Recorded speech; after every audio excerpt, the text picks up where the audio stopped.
किसी ने क्या खूब कहा है, कलयुग में भगवान से शिकायतें थोड़ी कम कीजिए, क्योंकि भगवान ने, ईश्वर ने हम सबका पेट भरने की जिम्मेदारी ली है, हम सबकी पेटियां भरने की जिम्मेदारी नहीं ली है। ब्राह्मण देवता थे, वो राजा के दरबार में पहुंचे, वहां पर उनको पूजा पाठ करवानी थी। उन्होंने पूजा पाठ करवाई। उनकी पूजा पाठ जैसे ही संपन्न होती है, वहां के राजा ने उनसे जो है 3 प्रश्न पूछ लिए। पहला, ईश्वर दिखता कैसा है? दूसरा, ईश्वर कहाँ तक देखता है? और तीसरा, ईश्वर हमारे लिए करते क्या है? भगवान हमारे लिए करते क्या है? तो पंडित जी थोड़ा कसम पड़ गए। उन्होंने बोला, ठीक है, मैं सोच विचार कर आपको राजा जी 1 महीने के बाद इन प्रश्नों का उत्तर दूंगा। पंडित जी अपने घर आ गए। धीरे धीरे वो 1 महीने का टाइम बीतने लगे और वो बहुत चिंतित हो गए कि मैं राजा जी को इन प्रश्नों का क्या, बहुत सोचा उन्होंने, बहुत विचारा, लेकिन उनको इन प्रश्नों के मतलब सटीक उत्तर वो नहीं दे पा रहे थे, समझ ही नहीं पा रहे थे कि मैं राजा जी को इसका क्या उत्तर दूं। तो बहुत ही चिंता में थे, अब मैं राजा जी को क्या जवाब दूंगा। तो पंडित जी का जो पुत्र था वो बहुत ही ज्यादा विद्वान था। तो पंडित जी के पुत्र ने पूछा, पिताजी आजकल आप बहुत परेशान दिख रहे हो, ऐसी क्या समस्या, आप मुझे बता सकते हैं? तो पंडित जी ने पुत्र से बोला कि ऐसे ऐसे मैं गया था, तो वहां पर राजा जी ने मेरे से 3 प्रश्न किए कि ईश्वर दिखता कैसा है, ईश्वर कहाँ तक देख सकता है, और ईश्वर हमारे लिए क्या करता है। तो पंडित जी के पुत्र ने कहा, पिताजी ये तो बहुत ही आसान है। तो पंडित जी ने बोला कि अब तू बता मुझे इसका उत्तर क्या है। तो पुत्र ने बोला, नहीं पिताजी, इसका उत्तर मैं राजा के दरबार में ही दूंगा। जैसे 1 महीने का टाइम पूरा हुआ, पंडित जी अपने पुत्र को उनके दरबार में लेके पहुंचे। तो राजा जी ने बोला, पंडित बताओ मेरे इन 3 प्रश्नों का उत्तर। तो पंडित जी ने बोला, महाराज ये मेरा पुत्र है और ये इन 3 प्रश्नों का उत्तर देगा, चूंकि ये बहुत ही विद्वान है। तो राजा जी ने बोला, ठीक है, आप ही बताइए इन 3 प्रश्नों का उत्तर।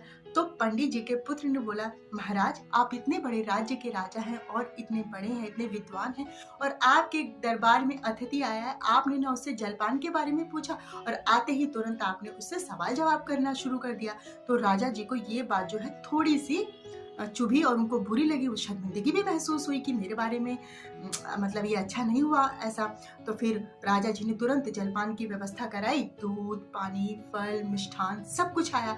तो पंडित जी के पुत्र ने सबसे पहले दूध का गिलास उठाया और दूध के गिलास में से वो यूं दूध को नीचे गिरा रहा है, कभी कटोरी में कभी ऊपर, ऐसे कर रहा है, पलट रहा है, देख रहा है।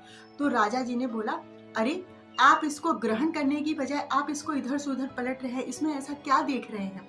तो पंडित जी के पुत्र ने बोला, मैं इसमें से मक्खन निकाल रहा हूँ। तो राजा जी ने बोला, ऐसे थोड़ी ना मक्खन निकलता है, आपको भी पता है, इस दूध को पहले दही बनाकर फिर उसको जमाया जाता है अच्छे से, फिर उसको मथा जाता है, फिर उसमें से मक्खन निकलता है।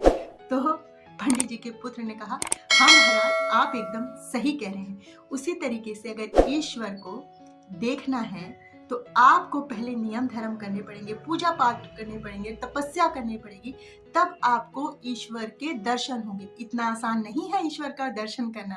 तो महाराज को, राजा जी को समझ में आ गया। अब दूसरा प्रश्न कि भगवान ईश्वर कहाँ तक देख सकता है, कहाँ तक देखता है? तो पंडित जी के पुत्र ने बोला, आप मेरे को एक दीपक लाके दीजिए। तो उनको दीपक दरबार में लाया गया और दीपक को पंडित जी के पुत्र ने जलाया और राजा जी से पूछा, राजा जी अब आप बताइए इसकी रोशनी जो है कहाँ तक दिखाई दे रही है? तो राजा जी ने बोला, काफी दूर तक दिखाई दे रही है, दरबार में बैठा हर एक इंसान इस रोशनी को देख सकता है। तो पंडित जी के पुत्र ने कहा, महाराज इसी प्रकार ईश्वर जो है, भगवान जो है, उसकी नजर जो है चारों तरफ है। जैसे इस दीपक की रोशनी आपके दरबार में चारों तरफ दिखाई दे रही है, उसी तरीके से ईश्वर की जो आंखें हैं, ईश्वर जो है वो हमें चारों तरफ देख सकता है, चाहे आप बंद कमरे में हो, चाहे आप कहीं पर भी हो। तो ईश्वर जो है संपूर्ण जगत को देखता है एक साथ। अब तीसरे प्रश्न की बारी थी कि भगवान हमारे लिए करता क्या है? तो फिर पंडित जी के पुत्र ने बोला, आप प्रश्न पे प्रश्न किए जा रहे हैं, आपने बिल्कुल भी हमें आसन ग्रहण करने के बारे में तो बोला ही नहीं। आप खुद तो इतने बड़े आसन पे बैठे हैं और हम तब से खड़े होकर जो है आपके प्रश्नों का उत्तर दे रहे हैं। अब राजा जी को फिर थोड़ी शर्मिंदगी महसूस हुई। उन्होंने पंडित जी के पुत्र को अपने आसन पे बैठाया और खुद आसन से उतरकर पंडित जी के सामने हाथ जोड़कर खड़े हो गए। तब राजा बोल रहा है कि अब बताओ तीसरे प्रश्न का उत्तर।